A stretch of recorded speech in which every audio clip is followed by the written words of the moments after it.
this meeting as a rapid response to the growing challenge that faces our country today. This challenge has been there, rearing its ugly head from independence, but at no greater time has it reached its feverish peak than this present moment. And I tell you, our dear citizens, if we do not pick the gauntlet, face this challenge frontally, confront it and surmount it, it will be a recurrent decimal throughout our orders.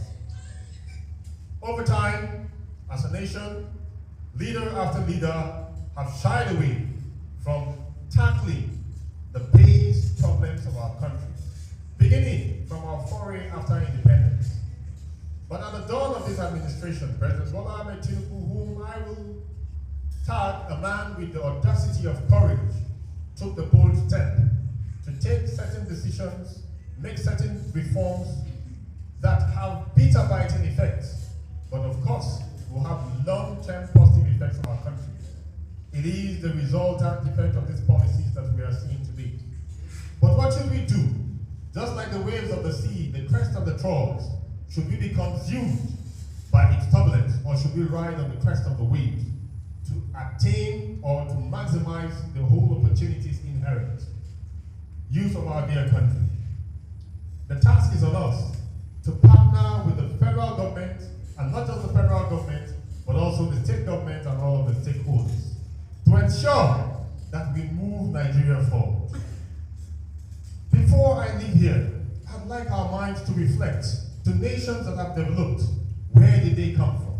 Did they fall from the sky? Were they perfect? Did they evolve through time like we are told that man came from the cave without clothes, we had feet on, and over time we sewed animal skin, and today the evolution of the clothes we wear, the evolution of the technologies we see, the evolution of everything around us, enliven the lights we see all around us, information traveling faster than the speed of light, and so on and so forth. How did nations evolve and advance? In his book, Why Nations Fail, Darren Esmoglu and his co-authors spoke about quite a number of factors. It is not time for academics, great Nigerian youth, and middle-aged citizens. It is time for us to look through the pages of our mind, to also take glances at the nations that have made advances. Did they do so by protest, or did they do so by productivity? It is on us to choose the pathway to take. Nigerian youth and middle-aged citizens, I will draw one very strong parallel of a country, Singapore, and we are very much conversant with that book From Third World to First World by Lee Kuan Yew, the father of modern Singapore. But if you look, that country came from poverty, from obscurity, from backwardness, but they had to make pressing reforms and they moved on. And who better than anybody was involved in the task of moving the country forward? The youth of Singapore played very significant roles. They did not protest, they did not burn down their country. They made sacrifices, but beyond making sacrifices, they explored their inventiveness, their innovativeness, and they sought partnerships across the globe. Today, we celebrate Singapore as a great country. I want to tell us all that it is on us, and we have the potentials, we have the capacity to move from mere potentials to productivity. Let us, Nigerian youth and middle-aged citizens, begin to explore the vistas of productivity. If we delve in a bit, we will see again that the federal government has initiated certain policies, programs, and projects geared towards productivity. Some of them include the Super Program, the Youth Investment Funds, and so on and so forth. Today is not a day of hyping government. Today is a day of we, leaders of youth organizations, leaders of civil society organizations, speaking heart to heart with ourselves and telling ourselves the truth and how we can move here from. Looking at all of these programs, I feel that we should latch in and utilize all the opportunities inherent therefrom. Again, it is imperative that we sound this very strong warning impact. A book I once read is titled, Good Intentions Are Not Enough. No matter how good the intentions of government are, if these intentions do not translate to productivity, then the intentions are as good as failed and as good as non-existent or non-implemented.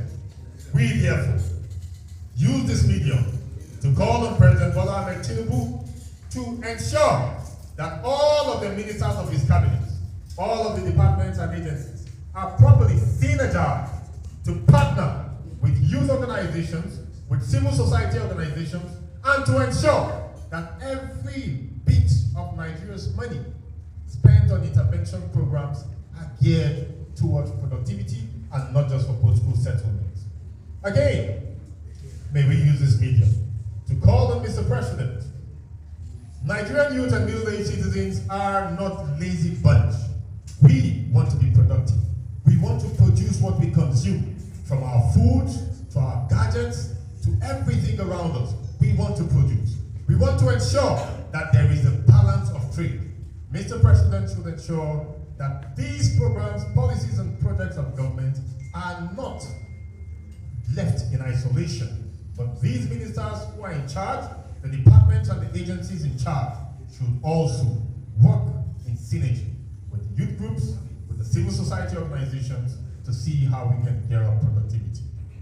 Finally, before I take my seat, let it be very clear to all that Nigeria is a sovereign state. The territorial integrity of our country cannot be impinged upon. It is on this note that while we acknowledge the fact that there is pain in the land and there is the right to protest, we will be working to address all of this, and we need to do that collectively through productivity. Howbeit, as a collection of youth and middle-aged citizens organizations and CSOs, we will not fold our arms and watch rioters run roughshod over our country. We will not fold our arms and watch those who act as renegades want to take over our country. We will not fold our arms and watch anti-patriotic elements, for whatever reasons, whether political or any other subsequent they may come under, invite foreign entities, hoist the flags of foreign entities, or any other flag alien to the Nigerian flag. At this juncture, may we salute the service chiefs led by the Chief of the Defense Staff, General Christopher Musa, who has taken time to engage with the Nigerian youth prior to the protests, during the protests, and even is still consulting till this moment. We want to also thank the Department of State Services for gathering intelligence to expose those who are behind these sinister actions. And all the service chiefs, including the Nigeria Police Force, the Nigeria Security and Civil Defense Corps, and the Nigerian Army, for coming out to sternly warn that there will be no room for coup in this country, and that our democracy will remain defended. Youth of our country, middle-aged citizens, members of civil society organizations, we must reiterate, there is no room for anarchy, there is no room for anarchy, there is no room for chaos. It is our nation to build, and together we shall make it great.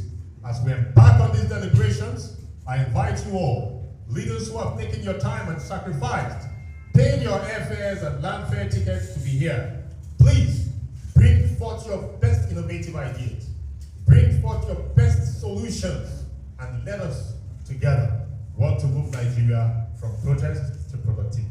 God bless us all.